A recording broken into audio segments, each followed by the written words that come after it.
Hey everyone. How's everyone doing? Are you having a good week? It's Wednesday, time for Ask Jane. I have a good one for you this week. Hope you guys watch this because I think everybody can relate to this. Nicole says, I'm struggling and finding a lot of shame around these emotional outbursts I have with my husband. When we argue or disagree and it gets heated, I go from 0 to 100 in a hot second. I just bubble up and either slam a door or scream or throw things or even hit things. It makes me especially mad when I feel like he's not listening or blaming me without seeing my side, or when I think he's being defensive and stubborn, etc. I get this feeling in my body that just feels explosive, like I need to run and scream and break something. It feels terrible because I hate myself for it. I know it's a really bad way to handle emotion, and I think that I'm a bad person because of it, that I'm going to ruin our relationship because of this, that it scares him and that makes me the bad guy, that maybe I'm being violent and abusive like my mom was when I was little. And I worry that I'm going to be just like her. I feel really awful and wish I understood how to be in control in the heat of the moment. It's not all the time. In fact, for most of my adult life, I haven't been like this. But these outbursts have been coming up the last couple of months with my husband, and it feels terrible. How do I handle these emotions in a healthy way?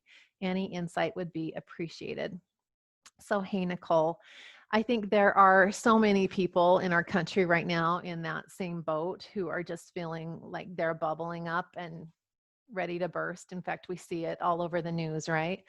The problem for you here is that you're resisting your emotion. You're not allowing them. And I know that sounds counterintuitive because you probably think, well, I'm having this outburst. So, of course, I'm allowing my emotions. In fact, they're taking over me. But what's happening is if we dig down beneath that anger before it explodes, we're going to find an underlying emotion. What happens is you have a negative emotion and then we pile more onto it without processing it, and that's when we get to that explosion point, right? So if we dig down beneath the anger, we'll find that underlying emotion.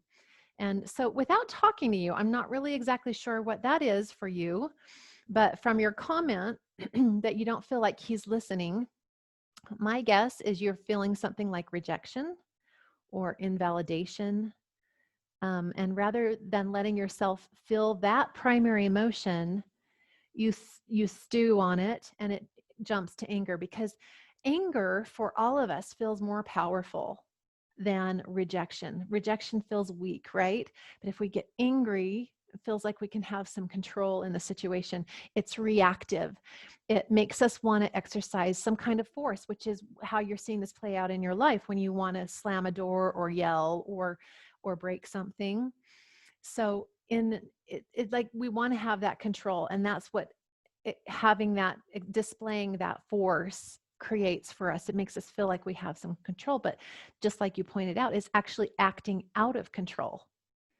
So in the end, it ends up making you feel worse because you're taking that base layer of maybe rejection, and then we're adding some anger onto it, and then we're adding some shame about it. And then it's just swirling guilt and shame and fear and all of that. It's just more than you can deal with at a time. So we want to make sure that we handle emotion and process it before it becomes this mass that we can't control. So when you feel this rising up in you, the best thing you can do is what I call stop, drop, and feel. And I got this from another coach. It's kind of like an emotional fire drill, where you stop, you drop into your body, and you feel like, what am I feeling right now? And if you really allowed yourself to ask yourself, why am I feeling this way? What's happening right now? You'd ask yourself, okay, what happened? He said the words, or he didn't listen to me, and now I'm feeling, what's that emotion? Find it in your body, watch it, name it, feel it, process it. This is work I do with my clients all the time, learning how to process emotion in a healthy manner. But I want to show you what happens in your model when you feel this way.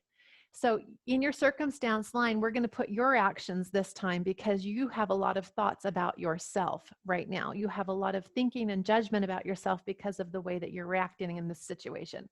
So in your circumstance line, I slammed the door and I screamed I don't know if you broke something, but you said you wanted to. So anyway, I just put slammed the door and scream. And then your thought is, I hate myself for my outburst, right? That's your thought about yourself, about your action, about your fact that you had created, right? And then you have the feeling of shame. Well, shame's not a productive emotion to work from, because when we feel shame, we do things like we find all the reasons why it's justified. Like, you give me some evidence, like he doesn't listen to me, it's his fault for creating this in me. We find evidence why it's justified. We blame husband. This is the shame blame cycle.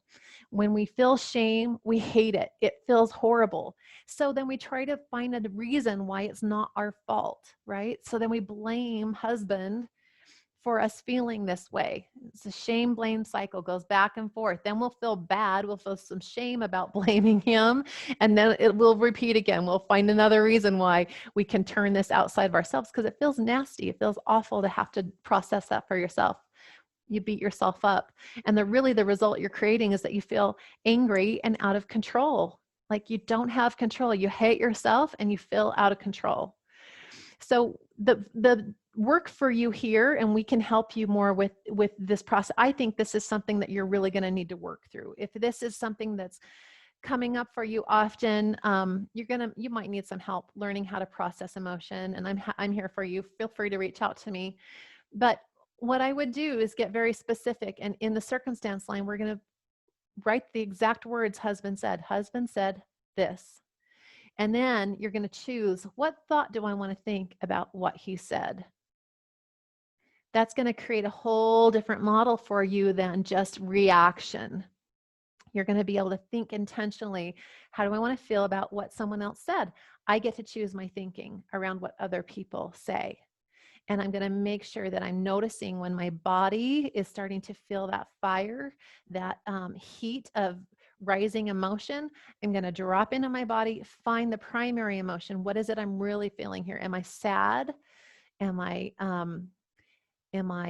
disappointed? Let's feel those feelings. Let's let them move through our body before they escalate and become a real problem.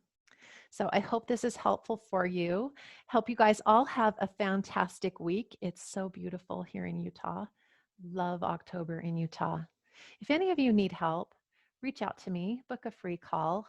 Let's have an appointment and see if you're a good fit for my coaching program. Hope you guys have a great day.